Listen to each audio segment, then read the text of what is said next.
Show on The Voice. Ja, det er Jonna. Jeg har taget jeres havenisse.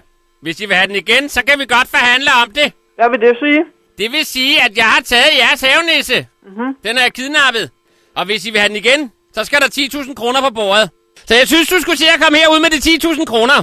Alright, men jeg har ikke nogen havenis. Så må jeg have fået forkert nummer. Ja, det må du have fået. Undskyld forstyrrelsen. Ja, det går jeg ikke spore om, ven. Hej. Hej. Ja. Er det dig igen? Savner du noget? Nej. Jeg tror, nissefar savner dig. Hvad vil det sige?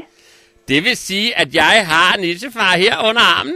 Og hvis du bare gør, som jeg siger, er der ingen, der kommer til skade. Ved du hvad? Jeg kender ikke noget til nogen nissefar. Jeg tror nok, at vi er interesseret i at beholde alle sine små nissefingre. Ikke også?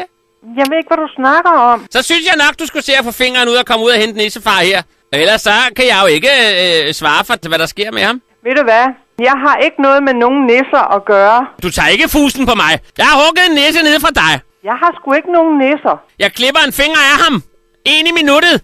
Og så må vi jo se, hvor meget der bliver tilbage af ham. Det kan jo være, at jeg også begynder at komme nissehund ned i syrebad. Ikke? Hallo? Ja. Vi må jo kunne snakke om det. Jeg har ikke nogen havenisser og heller aldrig haft. Hele forhaven er sgu da fyldt med dem. Nej. Der er sgu da både nisselandskab og julekryber. Sgu da ikke, hvor jeg bor. Hele haven er fyldt med havenisser. Dukkelandskaber, julekryber, jeg ved sgu ikke hvad. Gud det dig. Og huset er fyldt med julelys. Men jeg har taget en havenisse. Ham med det lyserøde skørt på. Jeg har ikke nogen havenisser. Ham med hugtænderne. Behold dog lortet. Jeg ved da ikke, hvad det er for noget, du snakker om. Jeg skal have 10.000 kroner.